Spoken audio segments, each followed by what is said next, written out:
E aí o Antônio, ele perguntou aqui, técnico da seleção norueguesa de triatlon, explicou que ele usa mais trabalhos de limiar anaeróbio juntamente com grandes volumes. Eu tenho dificuldade de entender como isso funciona, porque mesmo pensando na elite, eu não sei, são duas coisas que não casam muito para mim, que é grande volume e grande intensidade. O que vocês acham?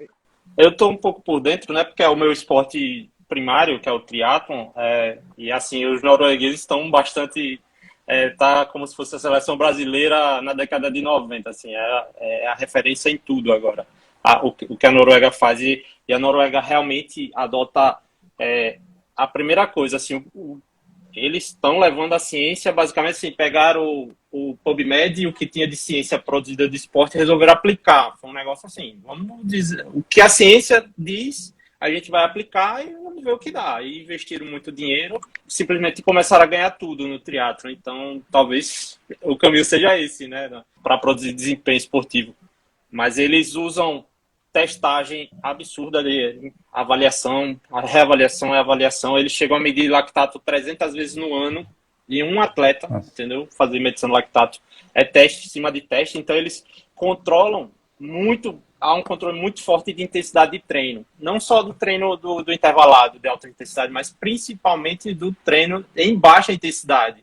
Eu não sei se foi do técnico ou se é do fisiologista, cientista lá, do cara que faz análise de dados, falando do cara da Noruega, que diz que o principal trabalho dele é fazer os atletas segurarem o ritmo no treino leve.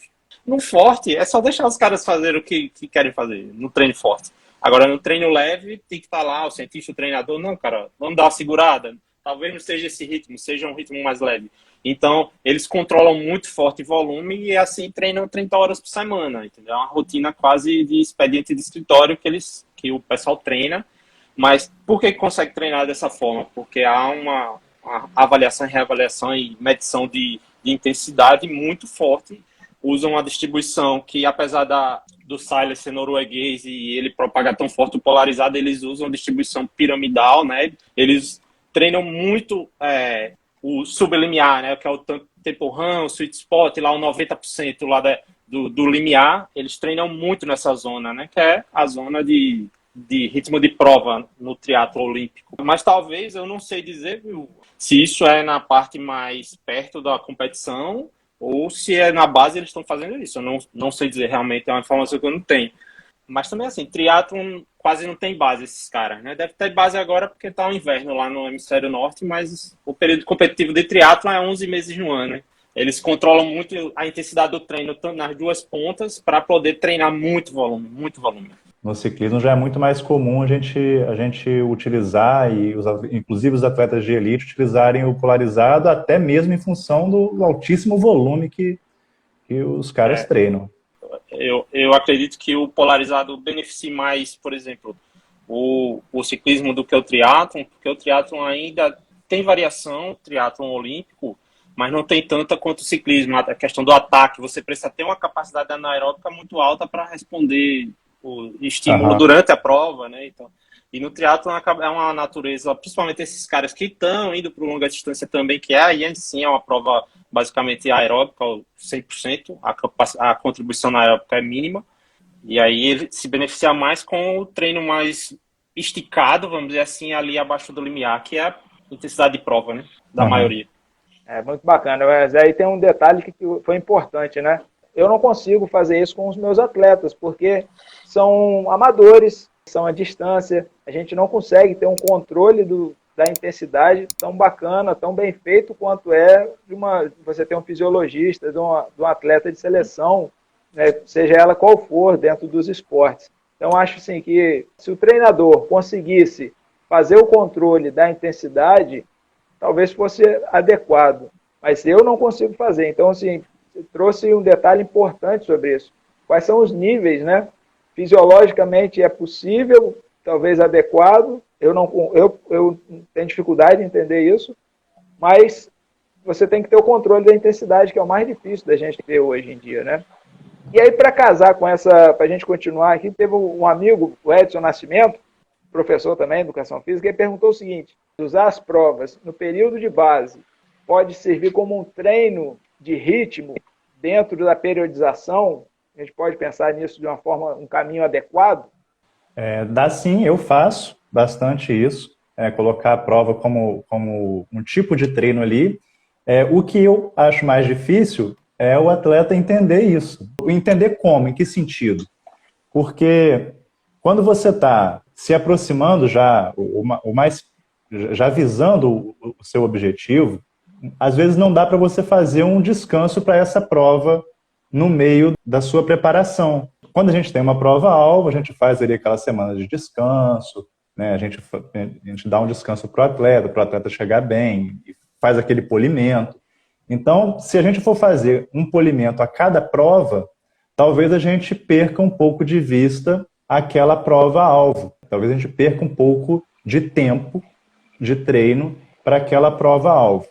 Então, essas provas, como treino de ritmo, elas precisam ser bem alinhadas, né, entre treinador e atleta, para que esse atleta saiba como que ele vai chegar para essa prova, tenha consciência de que ele não vai chegar totalmente zerado para essa prova, e ao mesmo tempo seja possível ele participar, seja possível competir, inclusive, nessas provas, né, provas e eventos pontuais durante a temporada.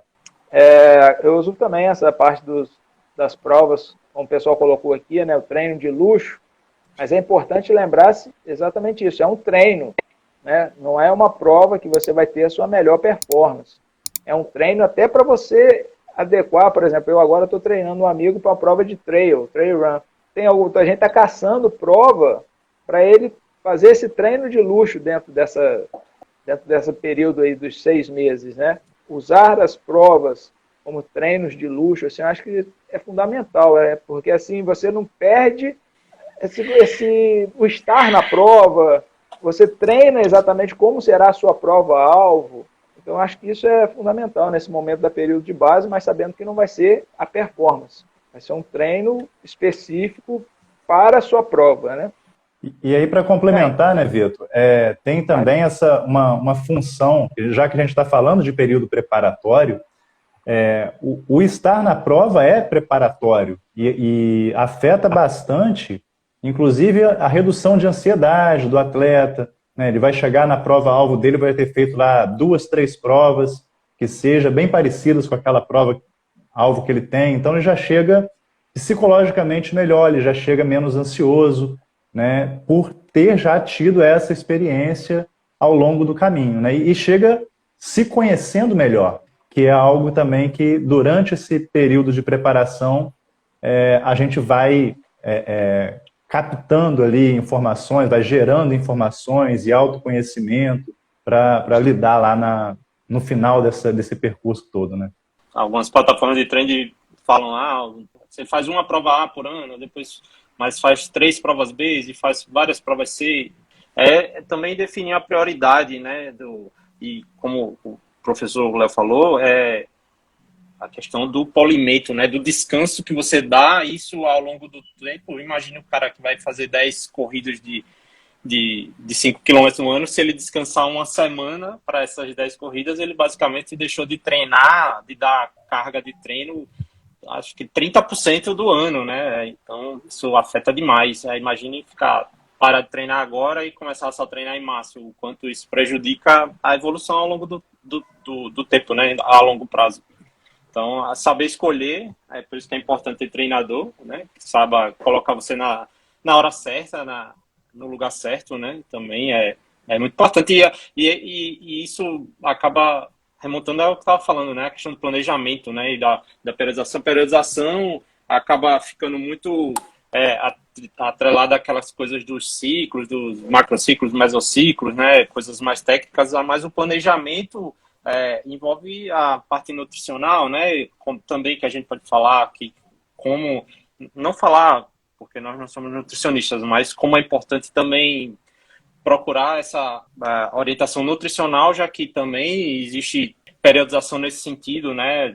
Da base e do específico de como vai ser construído. Então, o planejamento das coisas é importante e em determinados esportes, que eu cito de novo aqui o triatlon, quem vai fazer triatlon longa distância, quem faz Ironman, existe a questão logística, então é importante testar comida, né? Como é que você se comporta, né? Porque a gente sabe que um gel se comporta de um jeito na barriga no longão, onde você pode parar, você sabe o banheiro que tem perto da sua casa, se você tiver um desconforto, né? A gente que pedala, né, sabe que se eu tiver problema, eu tenho aquele posto para parar, mas na prova é muito diferente. Então, está submetido a situações de prova com frequência, questão logística, eu falo que esporte de longa distância é um esporte de logística, né? Você sair de um lugar e levar o seu materialzinho e o seu corpo para outro lugar.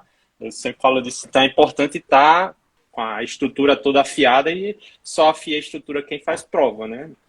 A questão da performance nessas provas aí tem que ter paciência que nem sempre vai sair o melhor possível, né?